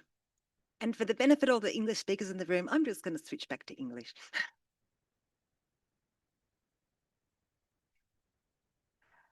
So we now got a motion on the table that on the recommendation on the Executive Committee, Council approved the proposed budgets for IAA and IAA services, as well as the 2026 membership fees as presented. So would someone like to move the motion? Great, thank you. Rajan. And Chinese Taipei second? Great, thank you. Any discussion? Nope, those in favour, please raise your cards. Thank you. And the online poll, I've got to wait. Can we win? Excellent, good. Any against? Any abstaining? The motion's carried. So thank you very much. So the next part of the agenda is the Council's instructions to the IAA for the IAA Services Resolution in lieu of a special meeting. Now, Mathieu just touched on this briefly, and just to refresh those who may not remember, last year in 2024, we established IAA Services, where all the secretariat is, and hence where most of the expenses are. And the IAA is then a subsidiary of IAA Services, and the IAA is the only member of IAA Services. And following feedback from our last meeting, we're not going to hold a separate IAA services meeting at the end of council. Instead, we're going to appoint a representative who we propose to be the past president, and then we'll approve what we want the IAA representative to approve. And this will just be a mirror of what's already been approved at our council meeting. So there's a list of directions, and I'll cover that in a second. So firstly, we've got a motion on the table that Council approve Charles Cowling to serve as the IAA representative for the IAA Services Resolution in lieu of a special meeting. So would someone like to move the motion? Great. Thank you, Dave. And Alex, I saw you next. Thank you. Yeah, I was only looking one direction. Any discussion? Those in favour, please raise your cards or hands. And online, can we win?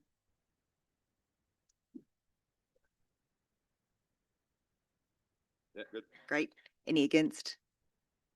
Any abstaining? The motion's carried. Thank you. And here's the list of directions. So this is approval of the previous minutes from our annual meeting in May. The changes to the 2026 directors be approved, that the member ratifies the decisions of the Board of Directors, that the 2025 to 2025 auditors be appointed, and that the member ratifies the 2026 budget. So now we have a motion that Council approve the list of directions for the IAA representative to present in the IAA Services Resolution in lieu of the special meeting. So would someone like to move this? Great, Katina and Jennifer. Any discussion? Nope. Those in favour, please raise your hand. Card. Great. And tell me when I can do the online.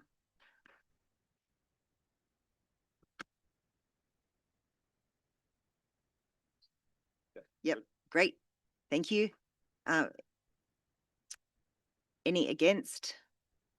Any abstaining? Nope. The motion is carried. Great. This moves us on to the business agenda.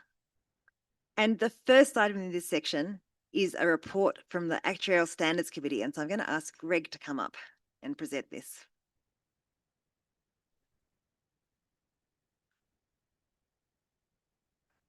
Thank you, Bazana. Council, maybe just flick to my only slide. I only have one slide. Good morning, everybody. The Actuarial Standards Committee is a permanent committee of the IAA, as I think we already touched on before. It has 11 members of the committee. We also have a executive committee liaison, and we also have a full-time or IAA staff liaison and support, Mali.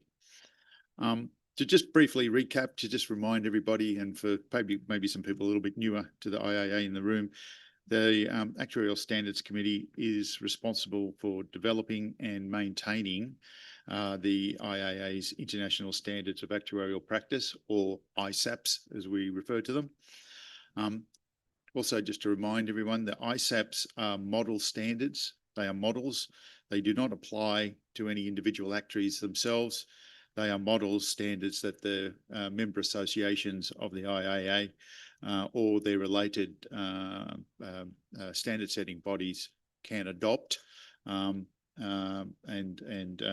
or use as input to their own standards.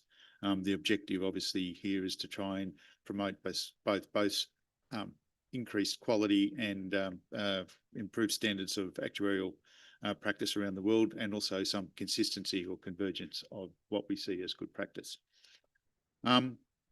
Both approaches are adopted by our member associations, with many of them adopting our ISAPs and many also, or others, advising consistency with the ISAPs. Our ISAPs suite are based on a structure where we have a basic standard called ISAP 1, which applies to all actuarial work that has been adopted or implemented most widely around the world. And then we have other ISAPs, ISAPs 2 to 8, or soon to be 8, I hope, that address specific areas of practice, but they do actually link to ISAP 1. So they all take ISAP 1 as given and then deal with the specific extra things. We have had 2 large projects going on over 2024 and 2025. The first one is a big project, which is before you very shortly to vote on, is a new ISAP 8 on climate relating disclosure, which is work for actuaries in relation to IFRS S2. The exposure draft for IFRS 8 was published in December 24, with comment period through to April 25. We received 14 responses on that exposure draft. 13 very supportive of the ISAP. 1 raised a technical disagreement around the principle of the standard being required. However, they then provided lots of comments to help us improve that standard anyway. The final review of ISAP 8 was published on 8th of August this year, with a comment period through to 14th of September 25. We received 6 responses, which provide some helpful final points, but none of them were substantial in nature as to the key content of that standard. The Executive Committee has approved ISAP 8 in the 16th of October for presentation to Council today to finally ratify. The development of ISAP 8 has been a huge effort. It's been over 2 years and has been led by Simon Curtis, who's in the room. I see him over there, and the support of an ISAP 8 task force and the Actuarial Standards Committee membership itself. I'd like to make sure we record the Actuarial Standards Committee's heartfelt thanks and appreciation to Simon in particular for his leadership of that task force and the development of the standard. Also, our thanks to the hard work of the task force and this not just hard work, but diligence. And also thanks to the ASC members themselves for their hard work on ISAP 8. I think it is a high quality standard, and I think I've received feedback from a number of quarters on that. So congratulations to all for an excellent ISAP. The other big piece of work we're doing at the moment, we are midstream, is on our core standard ISAP 1. The key focus of that review is to really bring it up for the progressive impact on our profession that we see, for modern actuarial work, including areas such as, surprise, artificial intelligence. Who would have thought that? Increasing involvement of actuaries in big data and sophisticated modelling. Working in teams and multidisciplinary teams where it's not a simple process of actuary gets data, actuary does calculations, actuary produces reports, but we work in broader teams. Areas such as climate change and more broadly, just the evolution of the profession, which is has been considering more things around risk management and uncertainty in the way we work and the way we communicate to bring the ISAP 1 up to reflect those sort of developments. The ISAP 1 review is managed by a task force led by Ernst Visser. The exposure draft for ISAP 1, the review, has just gone out recently in September 25, and we'll have comments back, we hope, by the end of January 26. The ASC is aiming to complete ISAP 1 probably around the middle of FY next year, 26. I don't think at this stage we'll quite make council simply because of timeframes for exposures and comments and everything. It's just a little bit too tight to meet the agendas. A number of ISAPs are due for review. However, we've been deferring those at the moment until we finalised ISAP 1. As I said before, our structure is ISAP 1 and then other standards daisy chain off that. So we've held those back for a little bit, but they'll start our review process in 26 for those. In Marrakesh, because we've got ISAP 8 done and ISAP 1's out for comment, we've actually taken the time to review our approach to ISAP 1 and ISAP 8 and the lessons we could learn from that. We've also had a focus on how we bring people onto the ASC. We've had a fair turnover in membership recently. So we've been looking at onboarding, our onboarding processes, and we've been looking at a number of the way we do business as an ASC to see if we can learn to update and become more efficient and effective. So that was a big, and also ultimately looking forward to our review for plans over 27, 28, because we have to have a strategic plan shortly for the ASC itself. And thinking through, what does all the evolution around artificial intelligence further may mean for us? What may come further on things on sustainability around S3, which you may have heard about, and other things like that. We're not necessarily looking for work, but thinking of the work that may be coming our way. Other things than that, I think, Bazani, you noted Luke Farmer earlier before. So again, I'd just like to reflect our great thanks for Luke. Luke was on our committee for over a decade. He was on the committee for 11 years. He was one of the early joiners of the committee. Luke did a fantastic job on the ASC. He's very dedicated. He was on the ISAP 4, that's IFRS 17 task force. He's been contributing very heavily on the ISAP 1 review task force, and he's been an absolute stalwart of the ASC over the years. So a huge thank you to Luke for his commitment over the years. Otherwise, ASC continues to liaise and work with the Professionalism Committee, the Assure Leadership, and other relevant committees. And I will stop there at that point. Thank you. Oh, thank you very much, Greg. And thank you to Luke as well, and to the whole of the committee. I know it's very, very important work that gets done there. So do really appreciate all of that. Thank you.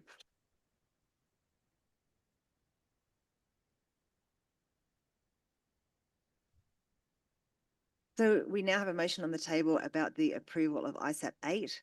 And the motion reads that on the recommendation of the Executive Committee, Council adopt ISAP 8, IFRS S2, climate-related disclosures and the associated glossary. Do I have someone like to move it? Yeah, Katina, great. And Jennifer again. Good team.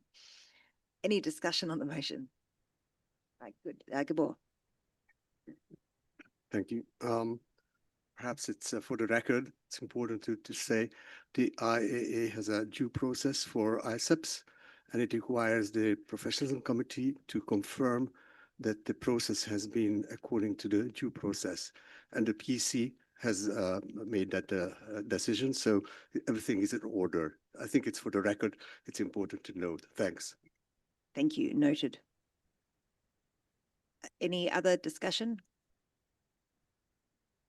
In that case, those in favour, please raise your hand or card. And we'll wait for those online.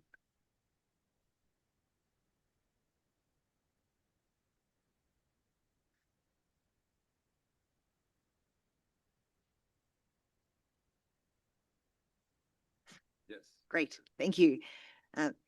Any against? Any abstaining? The motion's carried. Sorry, Bazena.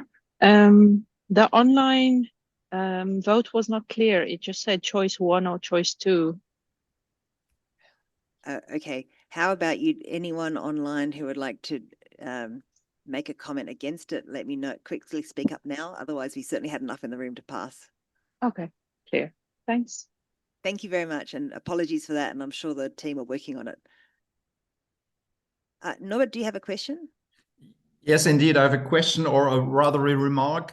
With respect to ISAP 4, so IFRS 17, I'm just to make sure that you are aware that the ASTIN had a working party with respect to IFRS 17, and there was produced a report and released in Sao Paulo, so this year in May, and that these findings could be taken into account in your review that shall take place next year. So just you can contact ASTIN for that to receive that report if you want to. Thank you very much, and Greg can note that on the committee's behalf. Okay, we're going to squeeze in one last item before the tea break, and this is an associate membership application. So you would have seen this already. It's been socialized to all the FMAs before council with an exposure period, and we're very pleased that the Actuarial Society of Nepal are interested in joining us. And so the motion we have is that on the recommendation of the Membership Assistance Committee, Council admit the Actuarial Society of Nepal as an associate member effective immediately. Do I have a mover? Hari and Hartwig. Great, fantastic. Any discussion? Nope. In that case, we'll vote again. Those in favour, please raise your cards or hand, and hopefully the online poll will be okay this time. It is good. We'll just wait for seconds. Yeah, great, good. Any against? Nope. Any abstaining? Nope. The motion is carried.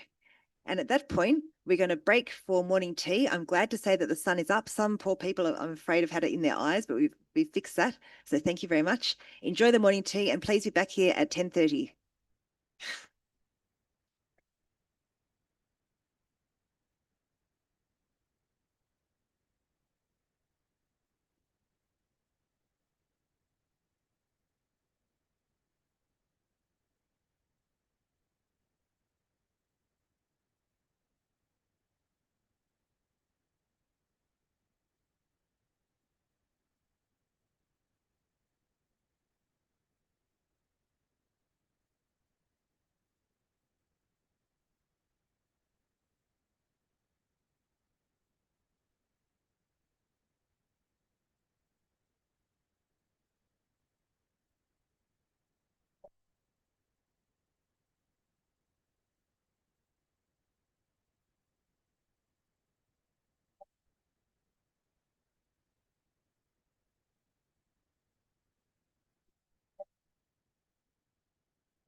Thank you, everyone. Testing 1, 2, 1, 2. Are we good for sound? Good, thank you. Okay, everyone, please take your seats and we'll get going in a minute.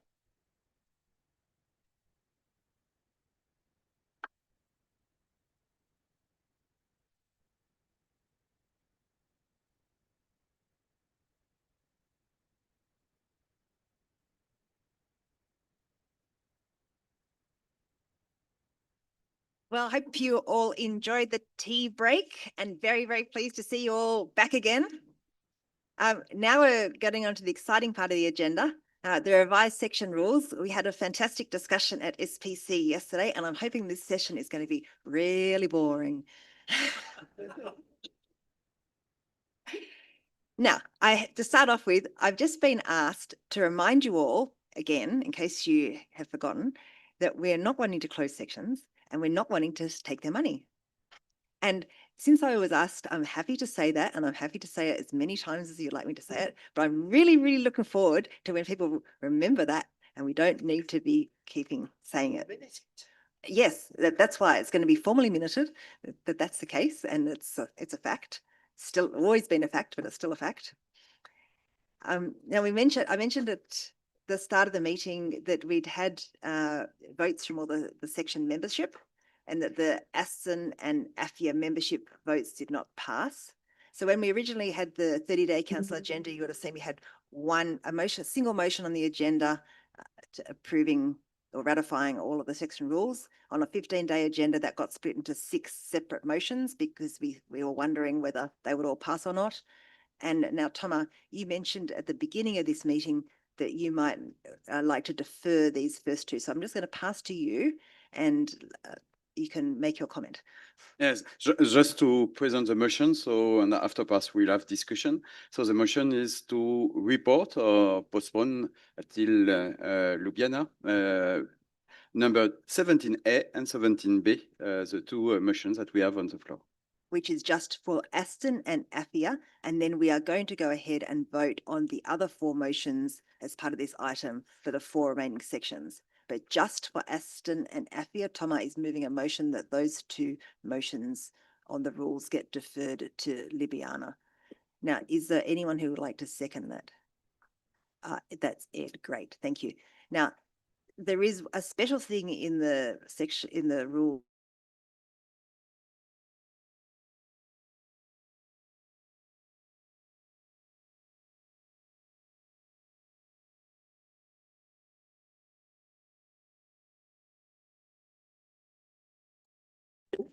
Since now it's been moved and seconded, and we will do that. But I am sorry, I actually just made a mistake then. Before I accept that, does anyone want to discuss it? Tommy, you want to discuss your own motion? Okay, go for it. Yeah, no, just to make some comments, because I've just presented the motion, but I wanted to do some comments. Why? So for me, it's really important. And as you said, you don't want to take the money and you don't want to disband sections. Moreover than that, were negative points. I think all of us are really eager to expand the profession. So we all, I hope that a lot of you have been involved in sections, members of sections. And if you are not, you can go to a section and our board members. And I think we should positively say that we love sections. It's really important in the council, and we love the achievement of them and the beginning with all the deliverables to expand our professions and the science behind the profession. So it's really important, and so for that it's individuals, and sometimes we need more time than expected to converge and find what I would call a second best solution with the willingness of everyone to go positively for the future. And that's why I am calling for that for the next 6 months, and that's why this delay is important, to go for willingness to collectively positively build the future. Thank you, Toma. I can see, yep, John Polo online. Would you like to add to the discussion? Thank you. Yes, thank you, Boltan, for about this point. Italy formally and especially warmly asked the two officers by email last Friday to postpone all point 17 in agenda in order to have a right time to discuss all the package concerning section with all the actors, including Astin and AFIR ERM, in order to find a unique wool solution to be approved in the council meeting at the next May 2026. Obviously, it was a positive and constructive message, warm message, because the goal is to find a common and agreed solution. I want to underline this aspect. The proposal was not accepted, but Italy respects the decision, absolutely. And in spite of this, and however, Italy is fully confident and trust that the officers will be able to find right and a good solution about this point. According to this trust, we don't vote against, absolutely, but consistently with our proposal, Italy will abstain about the 4 or 6 votes is the same about section. I want to say after Thomas' speech that also Italy obviously love section and love also the International Actuarial Association. Thank you. Thank you, Gianpaolo. Your comments are noted. Abe. Yes, thank you. And I mean, it's a big step forward. What was achieved. Certainly not perfect. It was not perfect, but it shows that that the IAA Council is concerned about sections. Sections certainly need a lot of help from everyone to help sections to awareness of sections from all FMA members. And we FMAs need the help of sections and of the IAA Secretariat to help us making this awareness to our membership. So I also congratulate the new addition of a marketing person on the staff. I just talked with her, and she assured me that she will be also responsible for helping marketing sections. So I congratulate that. And if we are all saying we all love sections, I would suggest that we make a pin to distribute. Feel free. Either in Ljubljana or can come out of the section budget. On the section budgets that say we love sections. And thank you, Abe. Katina. Hi, thank you. So I think as council, we discharge our responsibility through you, the leadership team, and people who run the organization. So what I'm hearing is that you've gone through a meticulous process, a detailed process, and it seems like there's a lot of progress that's been made. Of course, there's lesson learned, and I hope that people do reflect over the next few months in terms of how we can do better. But we do need to move on, and we need to kind of support that progress that you want to put forward. So we're very happy to go through with the 4, and then support you in how to resolve the other 2. Thank you very much, Katina. Norbert. Thank you. I would like to join or support what has been said by the speakers before, which I fully agree. Nevertheless, there was one of the main points. I mean, there's a lot of common ground of understanding between the IAA leadership and executive committee or SBC expectations and of boards and in the sections. Nevertheless, when it comes down to, well, there is more efficiency needed, and this is repeated again and again, gives the impression that sections are not efficient at all, which I would strongly oppose. We are, in our opinion, quite efficient. I mean, the engagement point is fully understood, and we are not happy or not. There is work to be done, clearly. Nevertheless, I would stress that sections are not inefficient, and I hope this is acknowledged by the council as well. Noted. Very, very well said. Thank you. Ibrahim.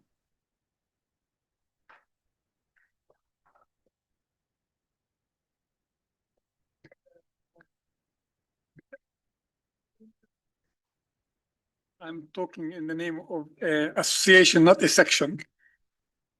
But for those people who do not know me, I'm very active in sections as well. The unspoken word is not concerned about the money. The unspoken word is the concern about being swallowed by the IAA at large.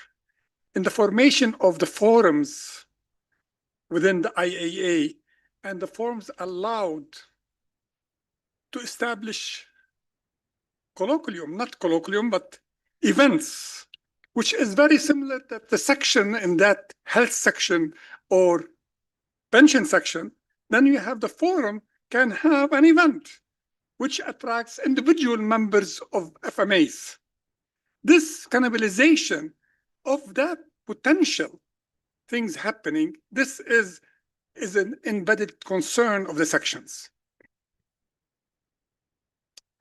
Thank you, Ibrahim. Yes.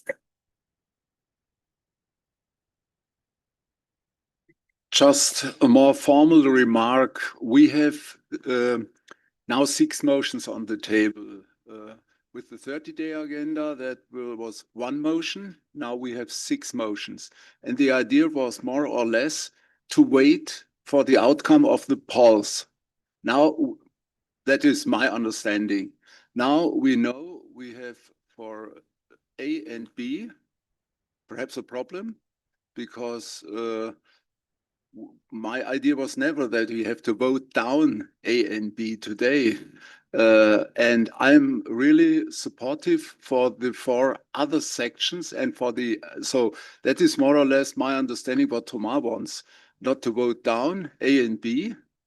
Yeah, that's my understanding as well. Yeah, yes, but I'm really supportive for the other 4 points. Like Katina mentioned that, so we have to be clear about that.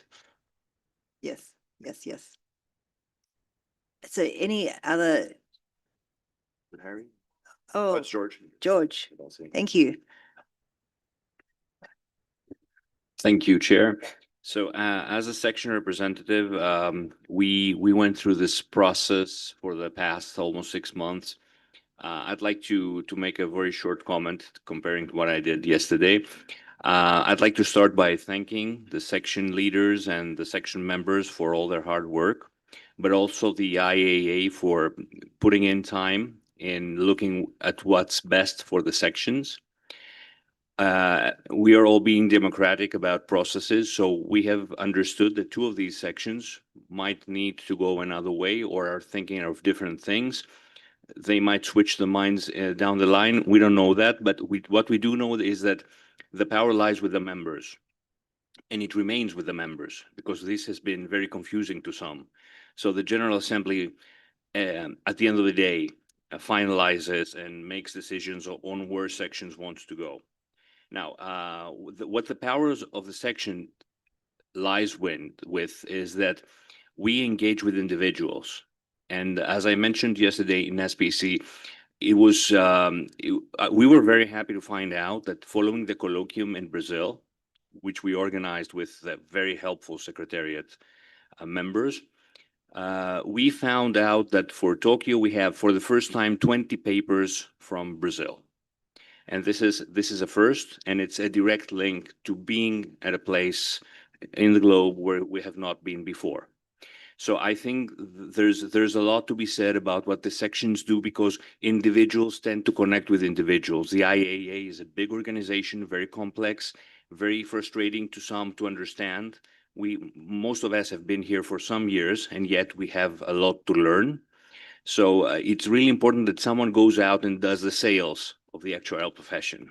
And the sales in this case are the sections. I would like us to remember this, and I will continue to respect the decisions of all sections individually, but also work in a direction where we have less burden for the secretariat and enhanced, sorry,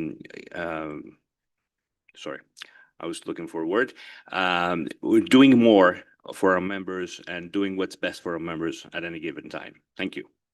Thank you, George. Is there any further discussion on Thomas' motion? No, in that case, I accept his motion, which has been seconded, and so we will defer items 17A and 17B, and I've got them here for you. That's 17A, which is on recommendation of the Executive Committee, Council approved the revised AFIA section rules, and section B on the recommendation of the Executive Committee, Council approved the revised ASTON rules. We will defer those two motions now to Libiana, and we will proceed with 4 votes, I'm hoping in quick succession, on the remaining 4 sections, covering the first one, the health section, on the recommendation of the Executive Committee, Council approved the revised health section rules as presented. And do I have a mover? And I look to Ed for that. Any seconder? Fantastic. Raffaello, yes. Sorry, my brain's a bit slow. Any discussion? Those in favour, please raise your cards. And I'll wait for the online ones as well. It's looking good.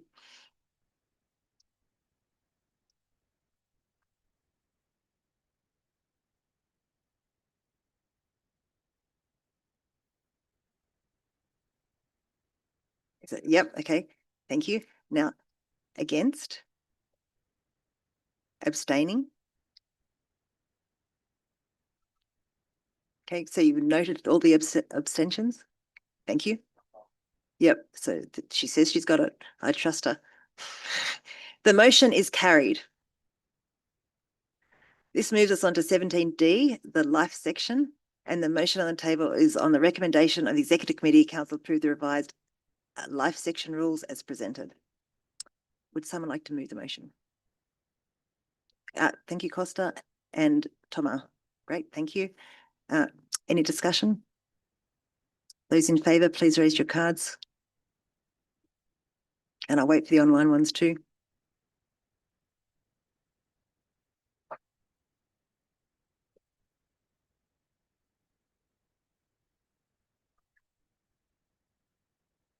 Yeah, is that a yes? Okay, great. Thank you. That's in favour. Any against? Abstentions? 1. Abstentions? Yep. You've got them all. Okay. The motion is carried. Great. Next one, IARCA. On the recommendation of the Executive Committee, Council approved the revised IARCA section rules as presented. Anyone like to move the motion? George, are you gonna? Yeah, good. I'll let you move that motion. Thank you. And Abe, you can second that. Thank you. Any discussion? Nope. Please, those vote in favour, those raise your cards.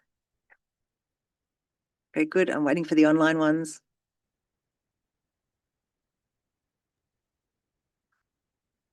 You ready, Carolyn? Okay, great. Thank you. Any against? Abstentions? Again, 1. Okay, yep, noted. Thank you. The motion is carried. Great. Chair, sorry for the interruption. May I just say how thankful you are to Lisa Wade for being our IAA delegate in IACA since she's cycling off. Noted. Thank you very much. Next one, PBSS.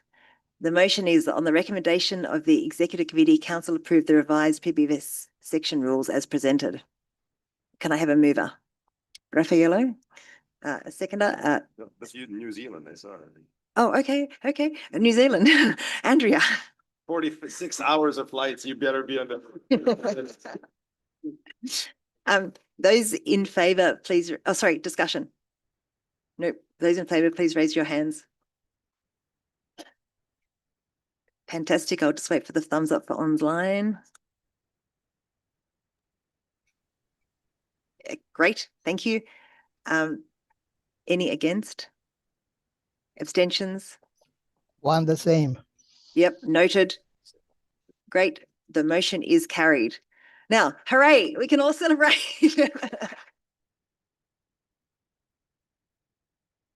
Well, I am delighted that we've got to this point, and I hope that you all are too. So we now get to move to a really exciting part of the agenda, and I hope you don't find this a boring part. We're going to have the change of officers, and as you know, council sits in camera for this part. So anyone who is not a council delegate, I asked to leave the room, and I also ask Mike and Max to leave the room as well. So please go out, enjoy the sun for a few minutes, and we'll let you know that when you can return. Don't go far. Yeah, don't go far. Don't go far. It won't. And note we are stopping the online. And For the YouTube. yeah, we will be stopping the YouTube for this bit as well, since it's in camera.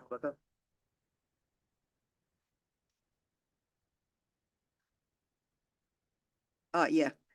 And the people online who are council delegates, please note, we can't run the polls because it's for the in-camera bit, whatever.